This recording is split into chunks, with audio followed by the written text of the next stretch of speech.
अस्सलाम वालेकुम बच्चों, आज का हमारा टॉपिक है मूवमेंट ऑफ फोर्स। इससे पहले मैं थोड़ा आपको एक्सप्लेनेशन दूंगा कि हम ये टॉपिक शुरू क्यों करने वाले हैं।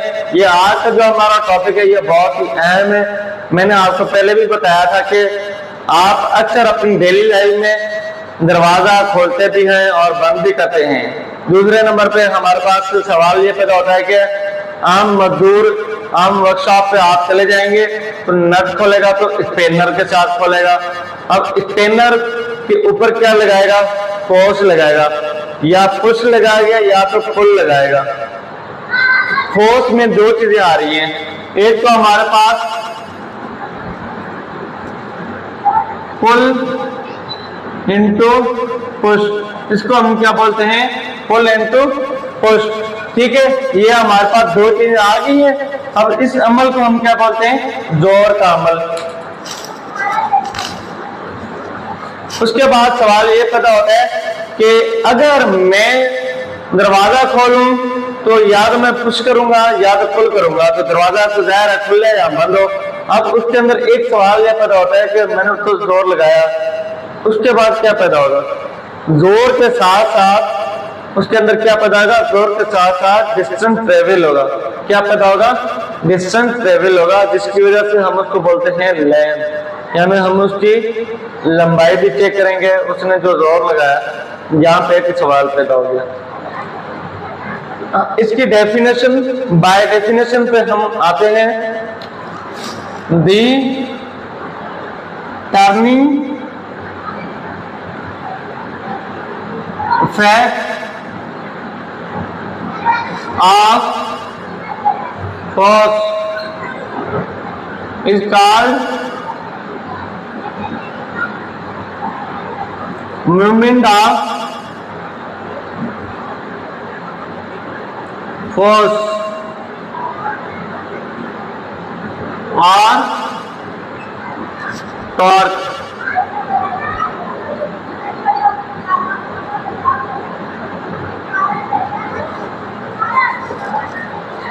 मोमेंट ऑफ फोर्स के हमने जो डेफिनेशन लिखी है, the turning effect of force is called moment of force और टॉर्क। अब देखें, टॉर्क के आगे मैंने एक सिंबल लगाया, हम इस सिंबल को हम बोलेंगे tau. We read as tau. Now we will going on the. अब हम इसकी डेफिनेशन के मुताबिक हम एक मैथमेटिकल इक्वेशन बनाएंगे। Movement of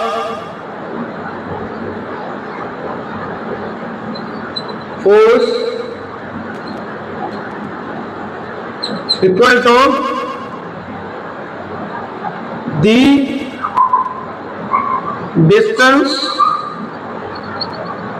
perpendicular to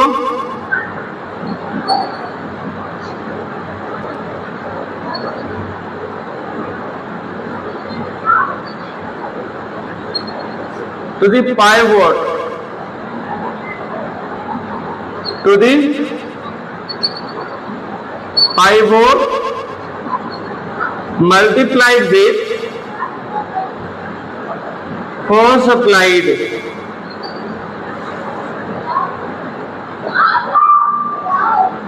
force applied। Movement of force को हम टार्क के बराबर कर देते हैं। यहां पे हम लिखेंगे टार्क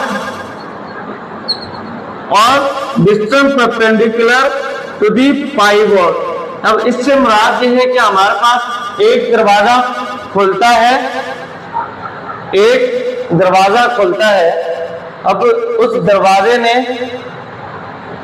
इसके ऊपर अप्लाई किया, यानी कि हमारे पास ये एक दरवाजा है। देखो, ये एक हमारे पास दरवाजा है और जब उसने बंद किया या खोला तो यहाँ पे एक पॉइंट बन जाता है। ये पहले ए पॉइंट था और जब उसने बंद किया दरवाजे को तो हमारे पास क्या बन जाएगा? B point. ए से लेकर बी पॉइंट तक उसने क्या ट्रेवल किया? डिस्टेंस ट्रेवल किया, but distance perpendicular to the pivot. उसने डिस्टेंस को फॉलो किया मगर परपेंडिकुलर टू द पाइवोट के साथ। ये हो जाएगा हमारे पास लेंथ। और इस दरवाजे के ऊपर मैंने क्या अप्लाई किया, फोर्स और रेडियस आपस में इन दोनों का बहुत बड़ा ताल्लुक है। इन दोनों को हम आपस में क्या करेंगे, मल्टीप्लाई करेंगे। क्या करेंगे, आपस में इन दोनों का प्रोडक्ट है, क्योंकि जैसे जैसे फोर्स लगा रहा है वैसे वैसे वो डिस्टेंस भी ट्रेवल करता आ रहा है। इस वजह से टॉर्क बराबर हो जाएगा radius into length into multiplied with force. अब इस लेंथ को मैं बराबर कर दूंगा किसके, इस रेडियस के, रेडियस मल्टीप्लाइड विथ फोर्स। और टार्क मैंने यहां पे लिखा, टार्क की जो हमारी निशानी है वो क्या हो जाएगी, टाउ हो जाएगी। Tau we read as tau। और इस सिंबल को हम कैसे पढ़ेंगे, we read as tau। और दूसरी बात मैं आपको बताने लगा हूं, जो टॉर्क है, torque is a vector quantity. Torque is a vector quantity. Vector quantity के बारे में तो आप जानते ही होंगे। वेक्टर क्वांटिटी हम उसको कहते हैं जिसके अंदर तीन चीजें आ जाए। कितनी चीजें आ जाए, तीन चीजें आ जाए। एक तो सुटेबल यूनिट और उसी का फिर मैग्नीट्यूड और उसी का फिर डायरेक्शन भी हम मालूम करें। अब टॉर्क जब वेक्टर क्वांटिटी आ गया तो जाहिर बात है फोर्स भी वेक्टर क्वांटिटी है। हम यहां पे लिखेंगे टाउ के ऊपर एरो हायर देंगे, tau equal to r into f. Force भी एक वेक्टर क्वांटिटी है। अब कोर्स सवाल पैदा होता है कि इसके अंदर अपना ऐसा यूनिट होगा, जी बिल्कुल होगा। इट्स है ऐसा यूनिट इज, ऐसा unit tau equal to radius जो हमारा बराबर है वो किसके बराबर है, मीटर के। और जो फोर्स बराबर है वो किसके होगा, फोर्स ऐसा यूनिट क्या होगा, न्यूटन होगा। तो मैं तरतीब बार यहां पे लिखूंगा न्यूटन मीटर। ये हो जाएगा हमारे पास। मैं वाजिब तौर पर लिख देता हूं न्यूटन मीटर। आप इसको ब्रैकेट में लिखें, अपर के लेटर एन और लोअर केस लेटर एम। ठीक हो गया। अब ये हो गया हमारे पास न्यूटन मीटर। और इसकी डायरेक्शन हो सकती है, it is always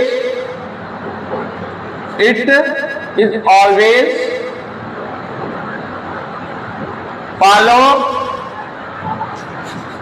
the direction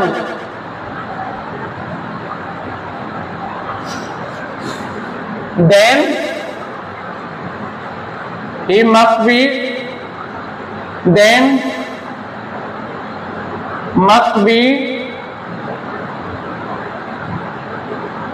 obey to clockwise और एंटी क्लॉकवाइज और एंटी क्लॉकवाइज। मैंने आपको मूवमेंट ऑफ फोर्स की डेफिनेशन भी बताई है और उसकी इक्वेशन भी बताई है। हम इसको लिख सकते हैं बाय। मैंने पहले आपको बाय डेफिनेशन के मुताबिक मैथमेटिकल इक्वेशन मैंने आपको बताई, उसके बाद फिर इक्वेशन लिखी है लफ्जों में। देन यहाँ पे हमने एरो हेड नहीं लगाया, पहले तो हमने इसके मुताबिक ये सिंपली लिखा है tau equal to radius into force. अब हम इस टाउ को कैसे पढ़ेंगे, इस टार्क को हम क्या पढ़ेंगे, ये जो हमारे पास सिंबल है हम इसको बोलेंगे टाउ। कुछ बच्चे क्या कहते हैं इसको टी लिख लेते हैं, टी नहीं होता, ये हमारा टाउ होता है। ये टॉर्क का जो सिंबल है वो टाउ है और थोड़ी देर इसको रेडी करके हम लिखते हैं। अब यहाँ पे जो बात की जा रही है ये हमेशा डायरेक्शन को फॉलो करता है। यहाँ पे जाहिर बात है इन दोनों के दरमियान में आपस में क्या बनता है, एंगल बनता है। क्या बनता है, एंगल बनता है।